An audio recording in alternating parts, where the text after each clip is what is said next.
yanırım ay sona.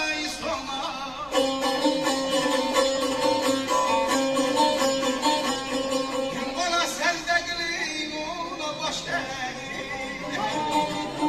yalan arıymış atasız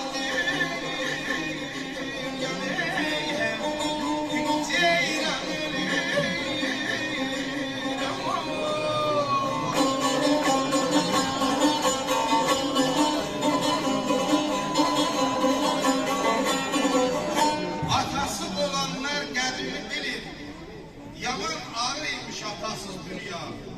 Ona secde kılın, ona baş eğin, yaman ağrıymış atasız dünya.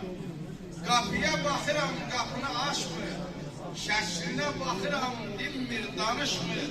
Könlüm yas saxlayıb, könlüm barışmır, yaman ağrıymış atasız dünya.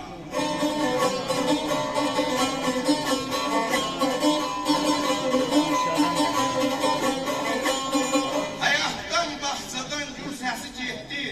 Həmdə hərarəti nur səsi getdi. O kökün ağacı gül səsi getdi. Yaman ağır imiş atasız dünya.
Teşekkürler.